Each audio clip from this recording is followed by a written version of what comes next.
तो एक बार फिर आप सभी का यूपीएससी प्रीलिम्स टेस्ट सीरीज 2023 में स्वागत है। आज है भारतीय अर्थव्यवस्था का टेस्ट और इसमें टेस्ट नंबर 13 है और इसमें हम देख रहे हैं बैंकिंग सेक्टर, सिक्योरिटी सेक्टर और इसके अलावा एक्सटर्नल सेक्टर को टेस्ट नंबर 3 में कवर कर रहे हैं। इसके पहले पार्ट 2 में हम जो है पार्ट फर्स्ट और 2 को मिलाकर हम लोग 40 क्वेश्चन सॉल्व कर चुके हैं। ये है पार्ट 3। इसमें 41 से 60 क्वेश्चन देखेंगे और इसमें जो भी अपडेट रहेगा अपडेटेड क्वेश्चन के साथ हम लोग सॉल्व करेंगे। ये हमारा टेलीग्राम चैनल है, आप यहाँ से स्कैन कर सकते हैं ताकि आपको पीडीएफ मिल सके। अभी तो क्लासेस की भी पीडीएफ मिलेगी। इसके अलावा जब 100 क्वेश्चन कंप्लीट हो जाते हैं तो इसकी इंग्लिश और प्लस हिंदी की अलग अलग जो है व्याख्या के साथ आपको पीडीएफ मिलती है। इसके अलावा एक इन्फॉर्मेशन और दे दें आपको आगे बढ़ने से पहले कि डेली जो है शाम को 3 बजे टेस्ट आपका होता है। ठीक है, तो डेली आप शाम को, अगर आपने चैनल को सब्सक्राइब किया है, नोटिफिकेशन ऑन किया है, तो आपको डेली 3 बजे नोटिफिकेशन आपको मिल जाएगा। और इसके अलावा हमारे टेलीग्राम चैनल पर भी आपको इन्फॉर्मेशन मिल जाएगी। चलिए क्वेश्चन नंबर 41 देखते हैं। इसमें क्या पूछा है। निम्नलिखित वित्तीय संस्थानों पर विचार करें। दिए गए वित्तीय संस्थानों में से कौन से आरबीआई के पूर्ण विनियमन यानी रेगुलेशन और पर्यवेक्षण यानी सुपरविजन के अंतर्गत आते हैं। नीचे दिए गए कोड का प्रयोग करके आपको सही उत्तर आपको चूज करना है। इसमें दिए गए एनबीएफसी, राष्ट्रीय कृषि ग्रामीण बैंक, ठीक है, यानी नाबार्ड की बात कर रहा है। इसके अलावा कोऑपरेटिव बैंक्स की बात कर रहा है, एग्जिम बैंक। तो आपको बताना है इनमें से कौन सा है बैंक जो है जो आरबीआई के पूर्ण रेगुलेशन और सुपरविजन के अंतर्गत आता है। तो अगर बात करें इसमें ऑप्शन 1 की एनबीएफसी, दूसरा नाबार्ड और चौथा एग्जिम बैंक, ये आता है आरबीआई के पूर्ण नियंत्रण के अंतर्गत। ठीक है, इसका आरबीआई रेगुलेशन भी करता है, सुपरविजन भी करता है। तो इस प्रकार इसमें ऑप्शन डी सही होगा। हालांकि अगर सहकारी बैंक की बात करें तो सहकारी बैंक जो है जहां पर अगर बैंकिंग का मामला रहेगा, ठीक है, तो वहां पर जो है आरबीआई के 2 कानून लागू होते हैं। एक होता है 1996 का बैंकिंग विनिमय अधिनियम, एक 1994 का, 2 कानून लागू होते हैं। इसके अलावा अगर इसमें पर्यवेक्षण की नियुक्ति की बात की जाए तो उसमें रेगुलेशन की बात की जाए तो संबंधित जो है राज्य सरकार, केंद्र सरकार जो है उसको देखती है। तो इस प्रकार जो है पूर्ण स्वामित्व की, पूर्ण रेगुलेशन की बात कर रहा है, पूर्ण सुपरविजन की बात कर रहा है। इसमें सहकारी बैंक जो है पूर्ण जो है इनका नियंत्रण नहीं रहता, यानी दोहरे विनिमय के अधीन आते हैं सहकारी बैंक। ठीक है, तो इस प्रकार इसमें ऑप्शन डी सही होगा। बात करें एनबीएफसी की, तो एनबीएफसी जो है 2019 के बाद जो है आरबीआई के पूर्ण रेगुलेशन में आए हैं। ठीक है, यानी आरबीआई अधिनियम 1934 में संशोधन किया गया था जुलाई 2019 में। तो इसके जो है परिणाम स्वरूप जो है एनबीएफसी भी इसके अंतर्गत आ गए थे। क्वेश्चन नंबर 42 की बात करें। भारत में बैंकिंग सिस्टम के संदर्भ में एक बैंक रन, ठीक है, यानी अ बैंक रन को निम्नलिखित में किस परिस्थिति में हुआ कहा जा सकता है। ठीक है, यानी with the reference to the banking system in India, a bank run can be said to have occurred in which of the following circumstances। तो ऑप्शन 1, जब किसी विशेष बैंक ने लगातार 12 महीनों तक कोई लाभ न कमाया हो। ऑप्शन बी, जब कोई बैंक दिवालिया हो गया हो या दिवालिया हो गया और नया ऋण नहीं दे सकता है। ऑप्शन सी, जब किसी बैंक के अनर्जक अस्थियां यानी नॉन परफॉर्मिंग एसेट्स यानी एनपीए उसके ऋणों का 50% से अधिक होता है। ऑप्शन डी, जब जमाकर्ता पैसे वापस करने में बैंक की अक्षमता से डर के साथ एक साथ अपना पैसा निकालते हैं। तो आपको बताना है इनमें चारों में से कौन सी परिस्थितियां होती हैं जब एक बैंक को जो है बैंक रन के रूप में जो है परिस्थिति में आ जाता है। ठीक है, तो इसमें देखेंगे बैंक रन जो है तब होता है जब किसी बैंक या अन्य वित्तीय संस्थान को बड़ी संख्या में ग्राहक अपने सॉल्वेंसी की चिंताओं के साथ अपनी जमा राशि निकालते हैं। यानी जब जमाकर्ता पैसे वापस करने में बैंक की अक्षमता महसूस करते हैं, उसके डर से क्या करते हैं, एक साथ अपना पैसा निकालने लगते हैं, तो वो स्थिति क्या आती है, बैंक रन की स्थिति होती है। ठीक है। और यह एक ऐसी स्थिति होती है जब हर कोई अपने बैंक के खाते से पैसा निकालना चाहता है। ठीक है। यानी लोगों को डर रहता है कि बैंक के पास पैसे इससे पहले खत्म ना हो जाए। नेक्स्ट बात करते हैं क्वेश्चन नंबर 43। 43 में क्या पूछा है, भारत में भुगतान पारिस्थितिकी तंत्र यानी पेमेंट इकोसिस्टम इन इंडिया में निम्नलिखित कथनों पर विचार कीजिए, कौन सा कथन इसमें गलत है। ऑप्शन ए, देश में केवल आरबीआई द्वारा अधिकृत भुगतान प्रणाली संचालित की जाती है। ऑप्शन दो, भारतीय राष्ट्रीय भुगतान निगम भारतीय रिजर्व बैंक की पूर्ण स्वामित्व वाली सहायक कंपनी यानी नेशनल पेमेंट कॉरपोरेशन जो है वो आरबीआई की जो है पूर्ण सहायक कंपनी है। इसके अलावा ऑप्शन तीन की बात करें, भारत में केवल बैंकिंग संस्थाओं को भुगतान सिस्टम प्रचालन के रूप में अनुमति दी गई। तो आपको बताना है जो भारत में पेमेंट इकोसिस्टम है उसके संबंध में इन तीनों कथनों में से कौन सा कथन जो है गलत है। तो देखेंगे इसमें, एक तो इसमें बात किया है, ऑप्शन एक की बात करें तो इसमें कहा केवल आरबीआई द्वारा अधिकृत जो है भुगतान प्रणाली संचालित की जाती है, ये बात सही है। ठीक है। यानी भुगतान और निपटान सिस्टम अधिनियम 2007 भारत में भुगतान सिस्टम के विनियमन, रेगुलेशन और पर्यवेक्षण का प्रावधान करता है और अधिनियम के अनुसार केवल भारतीय रिजर्व बैंक द्वारा अधिकृत भुगतान सिस्टम ही देश में संचालित की जा सकती है। ठीक है। और ऑप्शन दो की बात करें तो ऑप्शन दो जो है गलत है। यानी जो national payment corporation of India है वो एक गैर बैंक भुगतान सिस्टम प्रचालक है जिसे पीएसए एक्ट 2007 के तहत यानी पेमेंट एंड सेटलमेंट एक्ट 2007 के तहत जो है कुछ भुगतान प्रणाली को संचालित करने के लिए आरबीआई द्वारा अधिकृत किया गया है। ठीक है। एनपीसीआई यानी national payment corporation of India एक नॉन प्रॉफिट कंपनी है जिसमें 51% हिस्सेदारी सार्वजनिक क्षेत्र के बैंकों के पास है। तो इस प्रकार इसमें ऑप्शन दो जो है गलत हो जाएगा। ऑप्शन तीन की बात करें तो ऑप्शन तीन जो है गलत है। यानी भारत में केवल बैंकिंग संस्थाओं को भुगतान प्रणाली संचालित की अनुमति दी गई, ये बात गलत है क्योंकि विभिन्न जो पेमेंट सेवाओं की मांग और तकनीकी परिवर्तन से तेजी को ध्यान में रखते हुए गैर बैंक संस्थाएं भी भुगतान संस्थान तक पहुंच की अनुमति दी गई है। ठीक है। और ध्यान रहे कि इन्हें भी जो है लाइसेंस प्राप्त बैंकों को भी भुगतान सिस्टम की स्थापना संचालन के लिए आरबीआई की विशिष्ट अनुमति प्राप्त करने की आवश्यकता होती है। तो इस प्रकार इसमें गलत पूछा है, दो और तीन जो होगा वो गलत होगा। नेक्स्ट बात करते हैं क्वेश्चन नंबर 44 की। 44 में पूछा है भारत में बैंकिंग संबंध में निम्नलिखित में से किसे कृषि और संबंधित गतिविधियों को प्राथमिक प्राप्त ऋण योजना के तहत ऋण प्रदान किया जाता है। अगर इसका इंग्लिश वर्जन देखें, in the context of banking in India which of the following agriculture and allied activity can be granted loan under the scheme of priority sector lending. ठीक है। ऑप्शन एक, संपीड़ित बायोगैस संयंत्र की स्थापना। ऑप्शन दो, सौर संयंत्रों की स्थापना। ऑप्शन तीन, कृषि मशीनरी। ऑप्शन चार, कृषि उत्पाद संगठनों को ऋण। ऑप्शन पाँच, खाद्य प्रसंस्करण। तो आपको बताना है इसमें कौन कौन से ऐसे हैं जिसको प्राइमरी सेक्टर लेंडिंग के अंतर्गत रखा यानी ऋण दिया जाता है और कृषि और संबंध गतिविधियों को। ठीक है, ये बात ध्यान रखना है।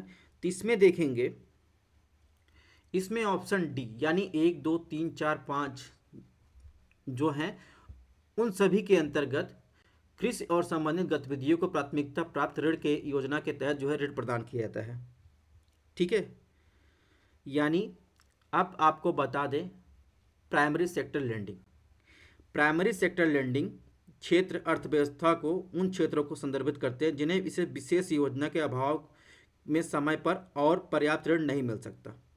आमतौर पर क्या होते हैं, ये समाज या अर्थव्यवस्था के उन क्षेत्रों के लिए छोटे मूल्य के ऋण होते हैं जो आबादी के बड़े हिस्से को कमजोर वर्गों को प्रभावित करते हैं। उन क्षेत्रों के लिए कृषि और छोटे उद्यमों में रोजगार जैसे सृजन का जो है गहन होता है। यानी अगर बात करें तो important for development of basic needs of country. ठीक है। अब बात कर लेते हैं प्राइमरी सेक्टर लेंडिंग में क्या कौन कौन आते हैं। एक तो एग्रीकल्चर आएगा, एमएसएमई आएगा, इसके अलावा निर्यात ऋण, शिक्षा, आवास, सामाजिक अवसंरचना, नवीकरण ऊर्जा, कमजोर वर्ग, अन्य। आपको ध्यान रखना है प्राइमरी सेक्टर के अंतर्गत जो सबसे बड़ी हिस्सेदारी है ऋण की वो एग्रीकल्चर है। ठीक है, सबसे ज़्यादा परसेंटेज जो ऋण मिलता है वो एग्रीकल्चर मिलता है पहले नंबर पर। दूसरा जो आता है वीकर सेक्शन को, उसके बाद सबसे ज़्यादा परसेंटेज ऋण मिलता है। ठीक है, नेक्स्ट बात करते हैं क्वेश्चन नंबर 45 की। 45 में देखेंगे अनलोड अनलीडिंग अनलेंडिंग मॉडल जो है शब्द अक्सर समाचार पत्रों में देखा जाता है, किससे संबंधित। ऑप्शन ए बैंकिंग क्षेत्र के गैर निष्पादित परिसंपत्तियों के मुद्दे को संबोधित करने के लिए एक ऋण मॉडल। ऑप्शन बी उभरते भुगतान ऑपरेटरों से संबंधित ऋण मॉडल। ऑप्शन सी असेवित और कम सेवा वाले वर्गों को ऋण प्रवाह करने के सुधार के लिए ऋण मॉडल। ठीक है, ऑप्शन डी बेसल 3 समझौते द्वारा अनुशासित ऋण मॉडल। ठीक है, यानी landing model recommended by Basel 3 accord. Option C को अगर इंग्लिश में पढ़े तो landing model to improve the flow of credit to unserved and undeserved section. ठीक है, तो आपको बताना है कि ऑन लेंडिंग मॉडल जो है वो समाचार पत्रों में देखा गया है, तो इन चारों में से किससे संबंधित है। तो ऑन लेंडिंग मॉडल जो है वो है लेंडिंग मॉडल है जो improve the flow of credit to unserved and undeserved section, यानी असेवित कम सेवा वाले वर्गों को ऋण प्रवाह के सुधार के ऋण मॉडल है। ठीक है, इस प्रकार जो है इसमें ऑप्शन सी जो होगा ये इससे संबंधित है ऑन लेंडिंग मॉडल से।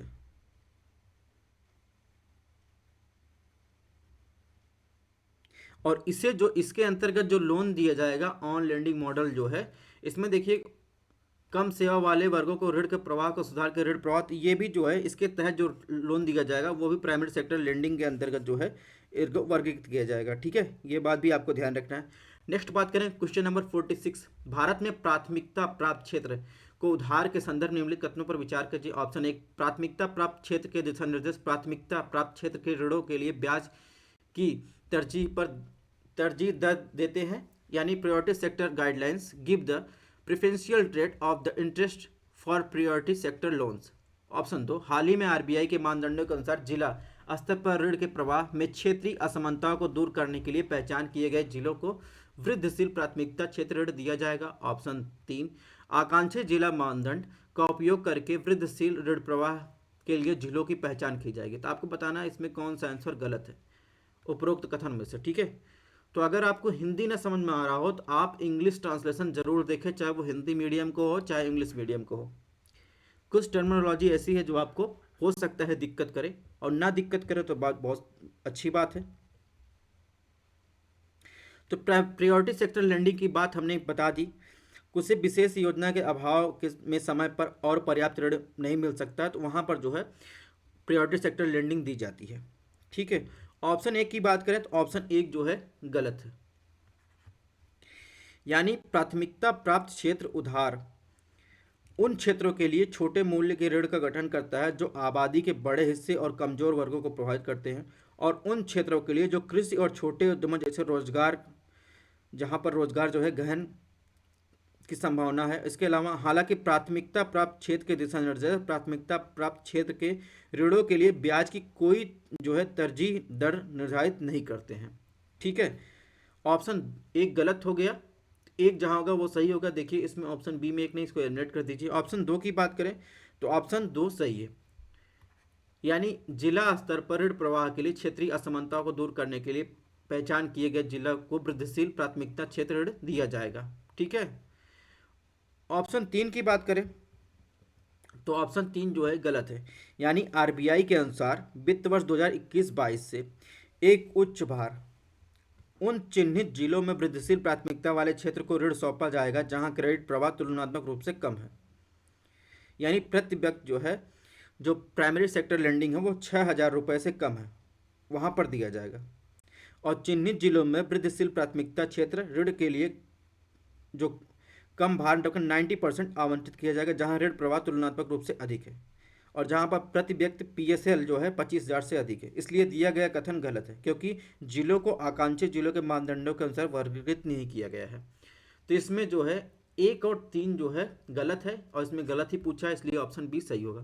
क्वेश्चन नंबर 47 देखते हैं। 47 में क्या पूछा है? निम्नलिखित रिपोर्टों सर्वेक्षणों पर विचार कीजिए। उपयुक्त में से कौन सी रिपोर्ट सर्वेक्षण आरबीआई द्वारा अपने नीति अनुसंधान और डेटा प्रसार कार्य के हिस्से के रूप में प्रकाशित किए जाते हैं? ठीक है। उपभोक्ता विश्वास सर्वेक्षण, मुद्रास्फीति प्रत्याशा सर्वेक्षण, भारत में बैंकिंग प्रगति, भारतीय अर्थव्यवस्था की संभावनाएं, वित्तीय स्थिरता रिपोर्ट। तो इसमें आपको बताना है कौन से इसमें से पांचों में से कौन से आरबीआई द्वारा प्रस्तुत किए जाते हैं। तो इसमें जो आरबीआई द्वारा प्रस्तुत किया जाता है, एक तो उपभोक्ता विश्वास सर्वेक्षण यानी कंज्यूमर कॉन्फिडेंस सर्वे, इसके अलावा जो है इन्फ्लेशन एक्सपेक्टेशन सर्वे, ठीक है, प्रत्याशा, और भारत में बैंकिंग प्रगति, इसके अलावा वित्तीय स्थिरता रिपोर्ट, ये जो है आरबीआई द्वारा प्रदर्शित किए जाते हैं। इसके अलावा कल्याण आर्थिक रिपोर्ट भी आरबीआई द्वारा प्रदर्शित की जाती है। नेक्स्ट बात करें क्वेश्चन नंबर 48। भारतीय अर्थव्यवस्था के संदर्भ में निम्नलिखित कथनों में कौन सा कारक धन गुणक को सकारात्मक अथवा नकारात्मक रूप से प्रभावित करता है? यानी आपको बताना in the context of Indian economy which of the following factor positively and negatively जो है अफेक्ट द मनी मल्टीप्लायर। इसमें सही उत्तर आपको बताना है। एक बात और बता दें, मनी मल्टीप्लायर से 2 बार जो है यूपीएससी में क्वेश्चन सेम पूछा है, ठीक है। एक बार 2021 में सेम वही क्वेश्चन पूछा है, और उसके अलावा 2019 में, यानी पूछा था तो निम्नलिखित में किससे किसी अर्थव्यवस्था में जो है मनी मल्टीप्लायर में वृद्धि होती है। Same as it is question पूछा था। तो आप बैक ईयर के क्वेश्चन भी सॉल्व करते रहिए, क्योंकि कई बार हुआ यूपीएससी कुछ क्वेश्चन को रिपीट भी किया है, ठीक है। तो मनी मल्टीप्लायर कब बढ़ेगा? जब लोग बैंकिंग अपनी आदतों में बैंकिंग के प्रति जो है सकारात्मक रवैया अपनाएंगे। कहने का मतलब जो है अपनी बैंकिंग की आदतों में वृद्धि करेंगे। लोग जो है अपने पास पैसा न रखकर बैंकों में जमा करेंगे, ठीक है। तो बैंक वो पैसा जो है लोन में जो है घुमाएगा, तो वही मनी मल्टीप्लायर होता है। अब बात करेंगे मनी मल्टीप्लायर के बारे में, इसमें कौन सा कथन जो है सही है। तो इसमें देखेंगे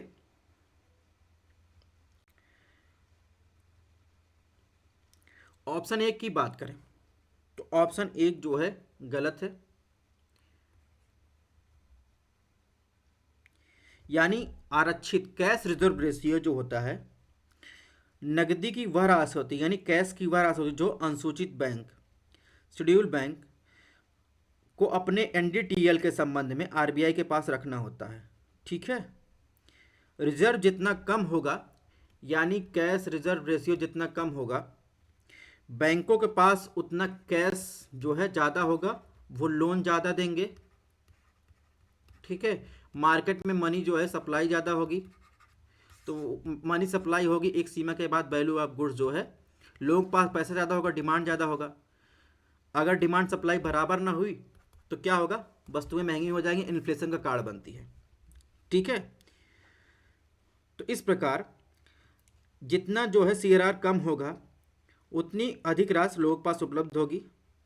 इसके विपरीत भी हो सकता है कि अगर जो है कैश रिजर्व जो है ये सीआरआर बढ़ा दे, लोग जो है क्या करेंगे, लोगों के पास कैश कम हो जाएगा, बैंकिंग हैबिट जो है ज़्यादा हो जाएगी। तो इससे क्या होगा? इससे भी जो है धन गुणांक प्रभावित होता है। तो कुल मिलाकर इसमें ऑप्शन 1 जो है गलत है, यानी ना तो कैश रिजर्व रेशियो से ना तो सकारात्मक ना नकारात्मक रूप से मनी मल्टीप्लायर जो है प्रभावित होता है। नेक्स्ट बात करेंगे ऑप्शन 2 की। ऑप्शन 2 सही है, यानी सामुदायिक संपत्ति अनुपात में जो है, यानी जो अनुसूचित बैंकों में एनडीटीएल के संबंध में सुरक्षित और तरल संपत्ति जैसे सरकारी प्रतिभूतियां, सोना, नकदी दैनिक आधार पर अपने पास रखने की आवश्यक भंडार की मात्रा को क्या कहते हैं? वैधानिक तरलता अनुपात कहा जाता है। इसलिए एसएलआर का प्रतिशत भी तरलता और अर्थव्यवस्था में जो है मनी मल्टीप्लायर को निर्धारित करता है। तो ऑप्शन 2 सही, ऑप्शन 3 जो है गलत है, ठीक है।